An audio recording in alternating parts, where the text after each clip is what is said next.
Om Swastiastu. Perkenalkan, nama saya Nimade Yuni Astuti, NIM 171705102. Nah, pada kesempatan kali ini, saya akan mempresentasikan proposal saya yang berjudul Pengaruh Whistleblowing, Komitmen Organisasi, dan Penegakan Peraturan Terhadap Kecenderungan Kecurangan Akuntansi pada Lembaga Perkreditan Desa di Kecamatan Mendoyo. Sebelum saya memulai presentasinya, saya ingin mengucapkan terima kasih kepada pembimbing satu saya, yaitu Ibu Made Ari Wahyuni, SEMSI, kemudian kepada pembimbing dua saya, yaitu Bapak Iputu Julianto, SEMSIHK, dan kepada penelaah saya, yaitu Ibu Nikada Sinarwati, SEMSIHK, yang telah meluangkan waktunya pada kesempatan yang baik ini. Baik, adapun pokok bahasan yang akan saya bahas dalam presentasi ini, yang pertama yaitu ada pendahuluan, kemudian ada kajian teori, dan yang ketiga yaitu ada metode penelitian.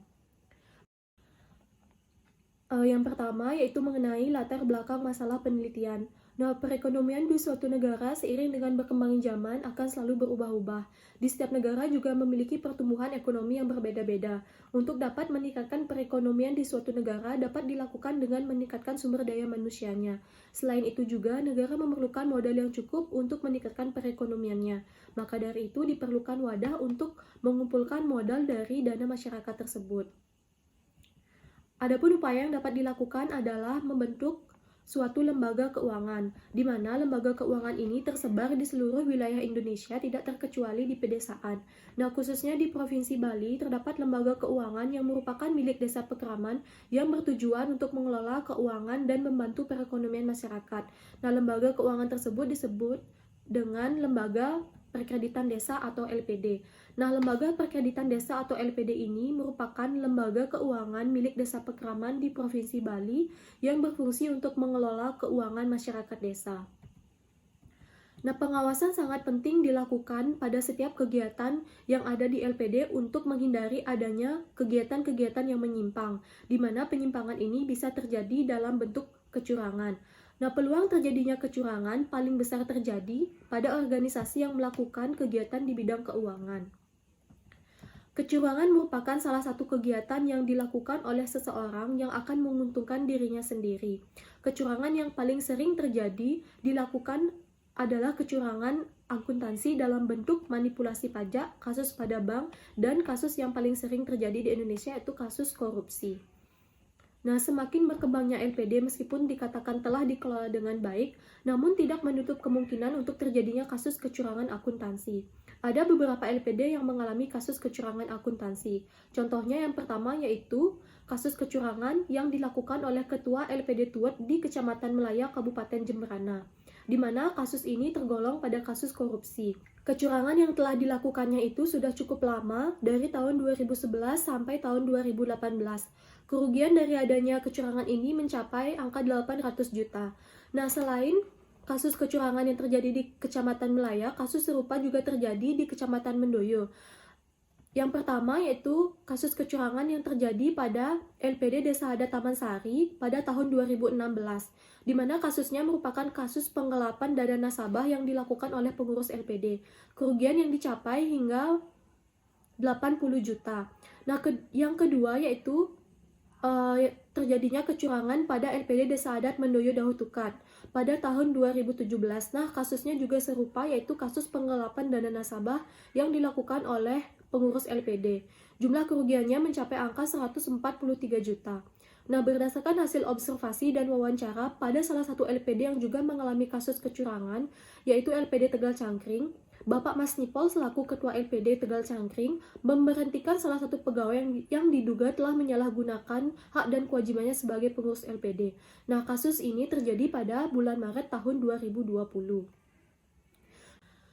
Jumlah LPD yang ada di Kabupaten Jemberana menurut data dari LPLPD pada tahun 2020 sebanyak 64 LPD. Dan Kecamatan Mendoyo merupakan kecamatan yang memiliki LPD paling banyak dibandingkan dengan kecamatan lain. Selain itu juga, mayoritas kasus kecurangan tersebut terjadi pada LPD yang ada di Kecamatan Mendoyo. Berdasarkan kasus-kasus tersebut, menunjukkan bahwa kecurangan yang terjadi pada LPD di Kecamatan Mendoyo disebabkan oleh beberapa faktor. Faktor pertama yang dapat mempengaruhi kecurangan yaitu whistleblowing. Nah, terbongkarnya kasus kecurangan yang ada pada LPD Mendoyo Daud Tukat tidak lepas dari pegawai dan nasabah yang membantu dalam melaporkan kejadian tersebut kepada pihak yang berwajib. Sehingga whistleblowing ini sangat perlu dilakukan agar dapat mengurangi tindakan kecurangan.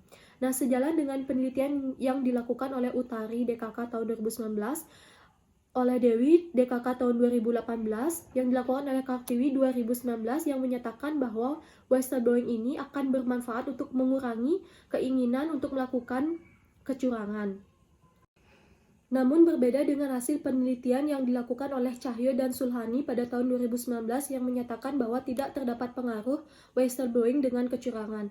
Nah, berdasarkan observasi juga, pengurus LPD masih enggan untuk melakukan whistleblowing. Hal ini dikarenakan apabila pengungkapan kecurangan tersebut terjadi akan dianggap sebagai kabar yang kurang baik dan dapat mempengaruhi reputasi dari LPD tersebut, sehingga keinginan pengurus untuk melakukan whistleblowing masih rendah.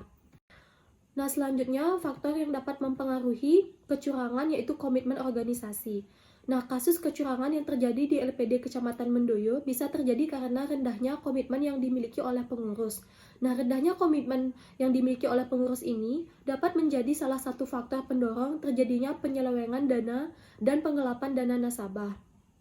Ketika pengurus pada masing-masing LPD memiliki komitmen yang baik, maka tindakan kecurangan ini tidak akan terjadi.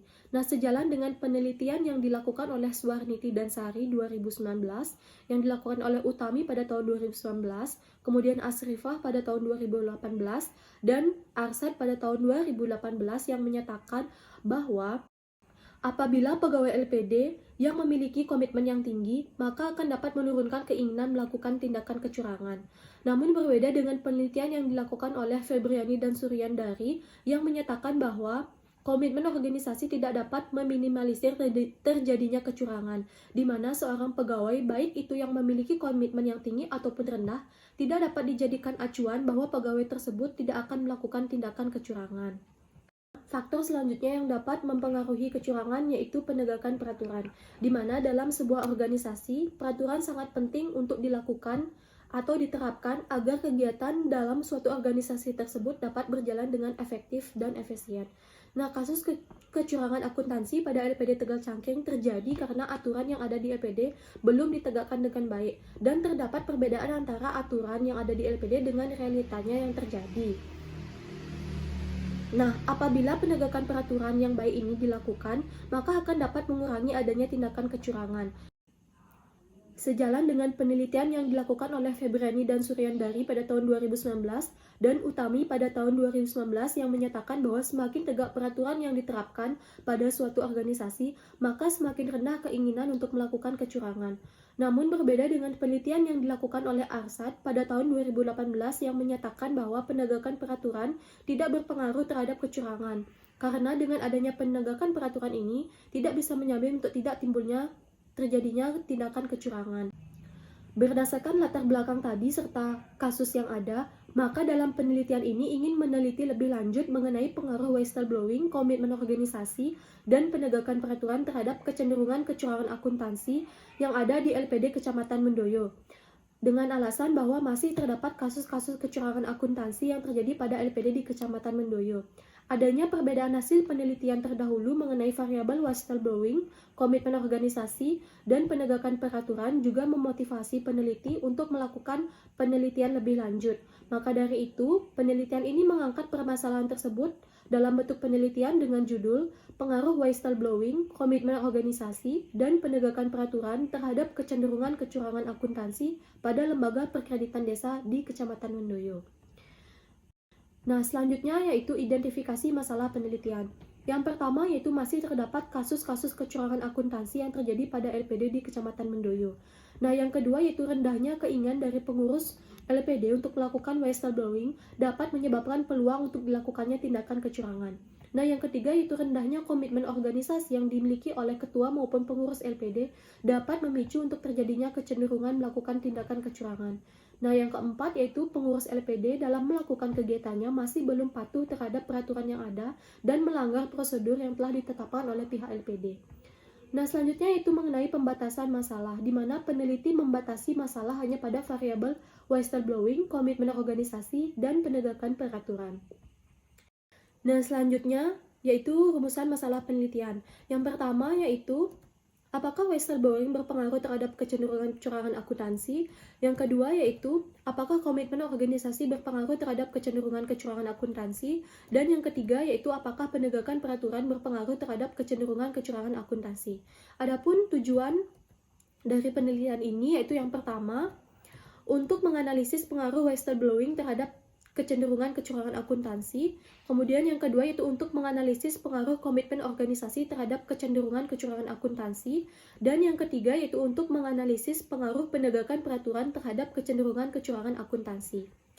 Selanjutnya itu manfaat penelitian. Yang pertama yaitu manfaat teoritis, di mana secara teoritis dapat digunakan sebagai bahan referensi dari penelitian lain yang akan melakukan penelitian yang berhubungan dengan masalah yang sama.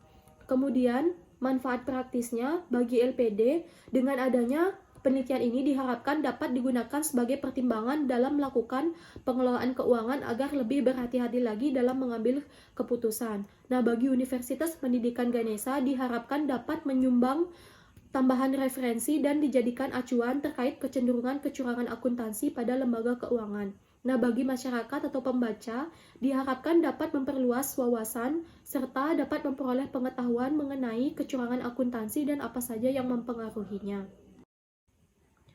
Selanjutnya itu kajian teori. Nah, pada penelitian ini menggunakan grand teori yaitu fraud triangle theory oleh Kruse pada tahun 1953. Nah, dalam teori ini menyatakan bahwa faktor-faktor yang mempengaruhi terjadinya kecurangan itu ada 3 faktor. Yang pertama ada tekanan, kesempatan, dan pembenaran. Nah, adapun teori-teori lain yang mendukung yaitu ada whistleblowing, kemudian ada komitmen organisasi, ada penegakan peraturan, dan ada kecurangan akuntansi. Nah, selanjutnya itu kajian hasil penelitian yang relevan. Adapun beberapa penelitian sebelumnya yang dapat dijadikan acuan pada penelitian ini, diantaranya itu yang pertama, penelitian yang dilakukan oleh Primastiwi DKK tahun 2020, kemudian penelitian yang dilakukan oleh Febriani dan Suryandari tahun 2019, penelitian yang dilakukan oleh Suarniti dan Sari pada tahun 2019, penelitian yang dilakukan oleh Asrifah tahun 2019, penelitian yang dilakukan oleh Kartiwi pada tahun 2019, penelitian yang dilakukan oleh Utari DKK tahun 2019, penelitian yang dilakukan oleh Utami pada tahun 2019, penelitian yang dilakukan oleh Arsad DKK pada tahun 2019, penelitian yang dilakukan oleh Dewi DKK pada tahun 2018, dan penelitian yang dilakukan oleh Cahyo dan Sulhani pada tahun 2017. Nah, selanjutnya itu kerangka berpikir. Dapat dilihat pada slide yaitu X1 whistleblowing, kemudian X2 komitmen organisasi, dan X3 itu penegakan peraturan berpengaruh secara parsial terhadap variabel terikat yaitu kecenderungan kecurangan akuntansi. Nah, kemudian selanjutnya itu hipotesis penelitian. Hipotesis yang pertama yaitu whistleblowing berpengaruh negatif terhadap kecenderungan kecurangan akuntansi. Kemudian hipotesis yang kedua yaitu komitmen organisasi berpengaruh negatif terhadap kecenderungan kecurangan akuntansi. Dan hipotesis yang ketiga yaitu penegakan peraturan berpengaruh negatif terhadap kecenderungan kecurangan akuntansi. Selanjutnya yaitu rancangan penelitian. Nah, ini merupakan rancangan penelitian yang digunakan dalam penelitian ini. Nah, selanjutnya itu metode penelitian. Yang pertama yaitu mengenai lokasi penelitian, di mana lokasi penelitian ini mengambil tempat pada LPD di Kecamatan Mendoyo. Pemilihan tempat ini didasarkan pada mayoritas tindakan kecurangan terjadi pada LPD di Kecamatan Mendoyo. Nah, kemudian populasi. Populasi dalam penelitian ini adalah seluruh LPD yang ada di Kecamatan Mendoyo. Jumlah populasi sebanyak 19 LPD dengan jumlah karyawan sebanyak 122 orang. Nah, kemudian sampel, di mana penentuan sampel dalam penelitian ini menggunakan purposive sampling. Pertimbangan pengambilan sampel dalam penelitian ini yaitu yang pertama, LPD yang digunakan adalah LPD yang masih berstatus aktif.